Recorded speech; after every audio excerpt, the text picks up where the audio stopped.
Hello दोस्तों। आज हम एक बहुत इंपॉर्टेंट टॉपिक के ऊपर डिस्कशन करेंगे और जिससे न बल्कि आपकी एडवोकेट लॉयर बैरिस्टर में डिफरेंस पता चलेगा, बल्कि लीगली फील्ड में आपकी नॉलेज भी डेफिनेटली इससे बढ़ने वाली है।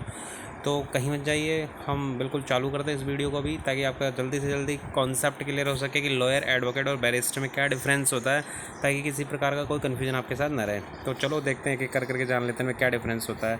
तो सबसे पहले तो मैं देखते हैं कि एलएलबी क्या होता है। अक्सर हम एलएलबी देखते हैं तो इसकी डेफिनेशन हम कुछ बैचलर है इस तरीके से देने की कोशिश करते हैं, बट इसका एक्चुअल जो फॉर्म होता है वो होता है लीगम बैकलॉरेस। अब थोड़ा सा लैटिन भाषा का वर्ड है तो बोलने में हो सकता है प्रोनाउंसिएशन थोड़ा सा इसका डिफरेंट लगे आपको, लेकिन इसकी फुल फॉर्म यही है, लीगल बैकलॉरियस, जो कि लैटिन भाषा का शब्द है और बैचलर ऑफ लॉ भी इसको कहते हैं। अब ये बैचलर ऑफ लॉ तो हमने अपनी सुविधा के लिए बना लिया, लेकिन इसका एक्चुअल प्रोनाउंसिएशन लीगम बैकलॉरियस होता है। तो 12th करने के बाद में जो स्टूडेंट एलएलबी को चूज़ करते हैं तो 3 साल का एक कोर्स होता है एलएलबी। इसके बाद में हालांकि एलएलएम का कोर्स भी होता है, लेकिन एलएलबी अपने आप में सफिशिएंट डिग्री होती है। वो जो एलएलएम कोर्स होता है वो मास्टर डिग्री की तरह होता है और किसी पर्टिकुलर टॉपिक के ऊपर स्पेशलाइजेशन के लिए आप उसको करते हैं। और एलएलबी जो होता है बैचलर कोर्स होता है, तो 3 साल का एक कोर्स होता है जिसके माध्यम से आप एलएलबी के बारे में नॉलेज प्राप्त करते हैं। और काफ़ी सारे स्टूडेंट इसको जो है इंजीनियरिंग या फिर एमबीए और इस फील्ड के बाद भी इसको करते हैं, क्योंकि ये लीगल फील्ड होता है जिसमें आपको नॉलेज मिलती है, जिसके माध्यम से आपको पता चलता है कि एलएलबी क्या होता है, कानून की क्या टर्मिनोलॉजी होती है।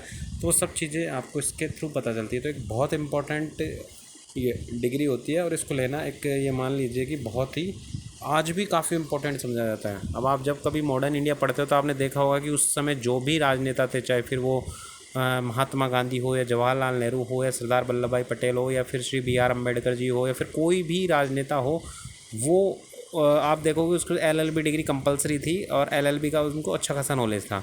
तो एलएलबी की डिग्री पहले भी बहुत प्रेस्टिजियस मानी जाती थी और आज भी इसकी बहुत प्रेस्टिजियस माना जाता है। ठीक है, तो एलएलबी का मतलब सिंपल सा ये होता है। अब इसमें लॉयर क्या होता है। अब लॉयर तो क्या होता है, जो व्यक्ति एलएलबी का कोर्स कंप्लीट कर लेता है तो वो अपने बाद में उसमें लॉयर लगा सकता है। जैसे बीटेक या बीई की डिग्री प्राप्त करने के बाद व्यक्ति इंजीनियर बन जाता है, वैसे एलएलबी की डिग्री लेने के बाद व्यक्ति लॉयर बन जाता है, अपने आगे लॉयर लगा सकता है। अब इसको देख लेते हैं थोड़ा सा। लॉयर वह होता है जिसके पास लॉ की डिग्री होती है, जो कानून क्षेत्र में प्रशिक्षित होता है और कानूनी मामलों पर सलाह और सहायता प्रदान करता है, वो लॉयर कहलाता है। यानी विधि स्नातक कानून का जानकार जिससे एलएलबी की डिग्री ले ली हो वह लॉयर बन जाता है। उसके पास कोर्ट में केस की लड़ने की अनुमति नहीं होती है, लेकिन जैसे ही उसको बार काउंसिल ऑफ इंडिया की मान्यता मिल जाती है तो बीसीए की परीक्षा को पास कर लेता है, तो उसको कोर्ट में खड़े होने के लिए अधिकृत हो जाता है, तब वह एडवोकेट बन जाता है। अब सिंपल सी बात है कि जिसके पास एलएलबी की डिग्री होगी वो क्या कहलाएगा, लॉयर कहलाएगा। अब जैसे इंजीनियरिंग करने के बाद में आपको स्पेशलाइजेशन कोर्स करना होता है, आपको प्रैक्टिस करनी होती है। जैसे एमबीबीएस करने के बाद में डॉक्टर ऐसा नहीं कि सीधे ही जाके वो जाकर के वो ऑपरेशन करना चालू कर देता है, वो प्रैक्टिस करता है, किसी सीनियर डॉक्टर के नीचे रहता है और काफ़ी प्रैक्टिस करने के बाद ही वो किसी प्रकार के ऑपरेशन को कंप्लीट कर पाता है। उसी प्रकार से लॉयर भी डायरेक्ट केस नहीं लड़ता है, उसको बार काउंसिल ऑफ इंडिया जो है उसकी मान्यता प्राप्त करनी पड़ती है, उसका एक कंपटीशन एग्जाम होता है, उसको फाइट करने के बाद में उसकी जो रजिस्ट्रेशन फीस होती है उसको जमा कराने के बाद में वो एडवोकेट बनता है और लॉयर से उसके एडवोकेट की यात्रा बार काउंसिल ऑफ इंडिया के माध्यम से ही कंप्लीट होती है। तो ये बेसिक डिफरेंस होता है लॉयर और एडवोकेट के अंदर। ठीक है, ये लॉयर का लोगो होता है जो आप अक्सर किसी कार के पीछे या फिर किसी मोटरसाइकिल के पीछे अक्सर देखोगे, जो उसके स्टूडेंट एलएलबी करने के बाद लगा लेते हैं। अब एडवोकेट क्या होता है, अभी हमने देखा कि लॉयर तो आप बन गए, ठीक है। अब एडवोकेट आप कैसे बनोगे, तो एडवोकेट सिंपल सा हिंदी में जिसको बोलते हैं अधिवक्ता या अभिभाषक कहा जाता है। तो आधिकारिक वक्ता जिसके पास किसी भी तरह से बोलने का अधिकार होता है। यही आपको बता दें कि एडवोकेट इंग्लिश में एक वर्ब होती है जिसका अर्थ होता है पक्ष लेना। एडवोकेट कई बार कहते हैं ना कि एडवोकेसी कर रहा है, तो एडवोकेसी का मतलब होता है पक्ष लेना, स्टैंड लेना या फिर किसी प्रकार के अपने तर्क प्रस्तुत करना, उसको एडवोकेट कहा जाता है। अब आपके पास लायर की डिग्री है, तो लायर की डिग्री होने के बाद में आप बार काउंसिल ऑफ इंडिया की मान्यता प्राप्त करने के बाद में किसी भी व्यक्ति के पक्ष को लेकर कोर्ट में जा सकते हैं, उसके लिए दलील प्रस्तुत कर सकते हैं, तर्क प्रस्तुत कर सकते हैं और उस मुकदमे को लड़ सकते हैं। तो उसी को ही एडवोकेट कहा जाता है। तो एडवोकेट वह होता है जिसको कोर्ट में किसी अन्य व्यक्ति की तरफ से प्रतिपादन करने का अधिकार प्राप्त हो। आसान शब्दों में कहे तो एडवोकेट दूसरे व्यक्ति की तरफ से दलीलों को कोर्ट में प्रस्तुत करता। अधिवक्ता बनने के लिए कानून की पढ़ाई को पूरा करना अनिवार्य होता है, जिसको अपन लॉयर कहते हैं। लॉ की डिग्री वो ले लेता है, उसके बाद में ही व्यक्ति एडवोकेट बनता है। ऐसा नहीं कि एडवोकेट पहले बन जाएगा लॉयर बाद में बनेगा। लॉयर तो उसको बनना ही होगा, वो तो एक बेसिक डिग्री है, उसके बाद में बार काउंसिल ऑफ इंडिया की मान्यता लेकर वो एडवोकेट बनता है। तो ये एक सिंपल सी जर्नी होती है लॉयर से एडवोकेट के बीच में। ये एडवोकेट का आप साइन देख सकते हैं, बिल्कुल एक काले कोट की तरह होता है। काले कोट के ऊपर ये बीच में जो दो इस तरीके के लगा हुआ एक चिन्ह होता है, जो अक्सर आप किसी एडवोकेट के कार के या फिर उसके जो व्हीकल होता है उसके पीछे की तरफ देख सकते हो लगा हुआ। अब फिर आता है बैरिस्टर क्या होता है। अक्सर आपने देखा होगा कि महात्मा गांधी के साथ में अक्सर बैरिस्टर शब्द लगा हुआ होता था, या फिर जवाहरलाल नेहरू के साथ में बैरिस्टर शब्द जोड़ा होता था। तो बैरिस्टर बेसिकली डिफ्रेंशिएट करने के लिए होता है। जैसे आपने अक्सर देखा होगा कि जैसे कॉस्मोलॉजी जो होती है, कॉस्मोनॉट्स होते हैं, और जो अपन नासा के जो यहाँ से वो स्पेस फ्लाइट में भेजते हैं उसको कॉस्मोनॉट, या फिर इस तरीके से वर्डिंग होती है, तो वो एक पर्टिकुलर देश को भी रिप्रेजेंट करती है। तो इसी प्रकार से बैरिस्टर उस डिग्री को कहते हैं जब कोई व्यक्ति लॉ की डिग्री इंग्लैंड से लेता है तो उसको क्या कहते हैं, बैरिस्टर कहते हैं। और वही डिग्री वो अदर किसी कंट्री से लेता है तो उसको लॉयर कहते हैं। तो महात्मा गांधी के साथ में अक्सर बैरिस्टर आएगा क्योंकि उन्होंने लॉ की डिग्री कहाँ से ली थी, लंदन से ली थी, इंग्लैंड से ली थी। उसी प्रकार से जो अन्य व्यक्ति अपनी डिग्री कंप्लीट करता है इंग्लैंड से तो उसको अपन बैरिस्टर कहेंगे। यदि कोई व्यक्ति लॉ की डिग्री इंग्लैंड से प्राप्त करता है तो उसे बैरिस्टर कहा जाता है। आपने पढ़ा भी होगा, महात्मा गांधी परिवार के लोग चाहते थे कि वो बैरिस्टर बने, इसलिए 19 साल की उम्र कानून की पढ़ाई करने के लिए लंदन चले गए और वहीं पर उन्होंने अपनी बैरिस्टर की डिग्री कंप्लीट करी।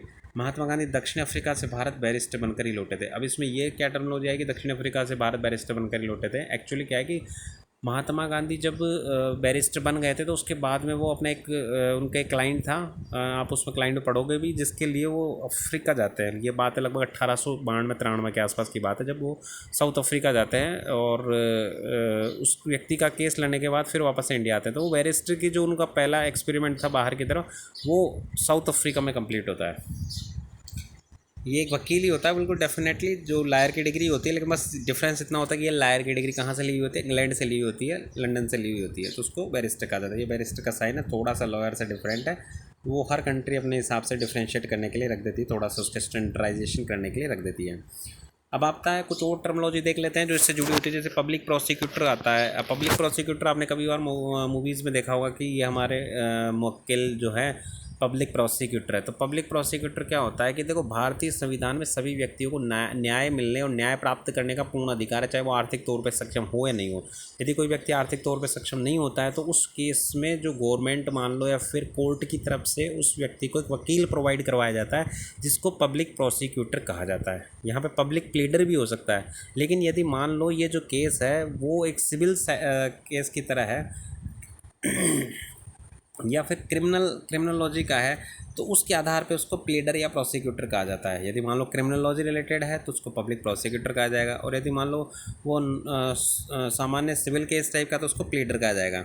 अब देख लेते हैं कि करके पब्लिक प्रोसिक्यूटर क्या होता है, क्या इसकी डेफिनेशन होती है और किस तरीके से ये काम करता है। तो वह व्यक्ति जिसके पास लॉ की डिग्री है, एडवोकेट होने की क्षमता है, जिसने बार काउंसिल ऑफ इंडिया की परीक्षा को पास किया हुआ, अगर व्यक्ति राज्य सरकार की तरफ से पीड़ित का पक्ष लेता है, विक्टिम की तरफ से कोर्ट में प्रस्तुत होता है, तो उसे ही हम पब्लिक प्रोसिक्यूटर या लोक अभियोजक कहते हैं। लोक अभियोजक को जो पेमेंट होता है वो गवर्नमेंट की तरफ से किया जाता है या फिर हाई कोर्ट की तरफ से किया जाता है, कोर्ट व्यवस्था की तरफ किया जाता है।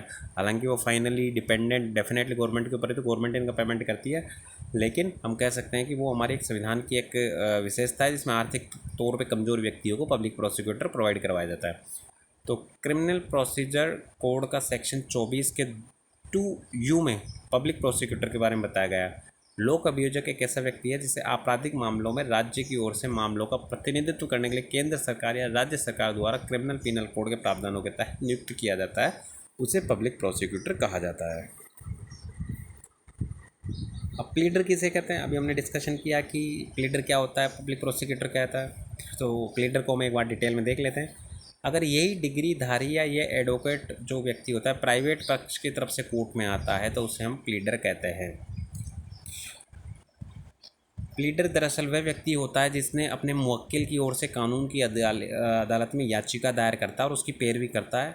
सिविल प्रोसीजर कोड 1908 की धारा 27 के तहत एक सरकारी याचिकाकर्ता भी प्लीडर बन सकता है, जो राज्य सरकार द्वारा सिविल प्रोसीजर कोड 1908 के अनुसार सभी सरकारी कार्यों के लिए नियुक्त किया जाता है। मतलब क्या होता है कि जो केसेस होते हैं दो कैटेगरीज में डिवाइड होते हैं, एक तो सिविल केसेस होते हैं और दूसरा तो क्रिमिनल केसेस। तो क्रिमिनल केसेज में जो राज्य सरकार की तरफ से जो वकील नियुक्त किया जाता है उसको पब्लिक प्रोसिक्यूटर कहा जाता है, और क्रिमिनल केसेस के अलावा जो सिविल केसेज होता है उसमें राज्य सरकार के द्वारा या फिर कोर्ट के द्वारा या फिर हम केंद्र सरकार के द्वारा जो एडवोकेट नियुक्त किया जाता है उसको प्लीडर कहा जाता है। तो उम्मीद करता हूँ आपको दोनों समझ में आ गया होगा, प्लीडर क्या होता है और पब्लिक प्रोसिक्यूटर क्या होता है।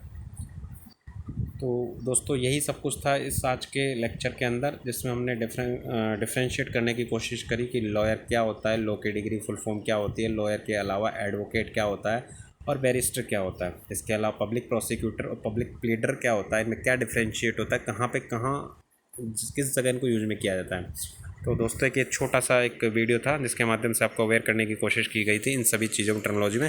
तो आपको यदि वीडियो ठीक लगा हो तो आप इसको अपने दोस्तों के साथ शेयर करिए, लाइक करिए और घंटी के बटन को दबाइए ताकि आपको कोई भी हमारी तरफ से अपडेट हो वो मिलता रहे।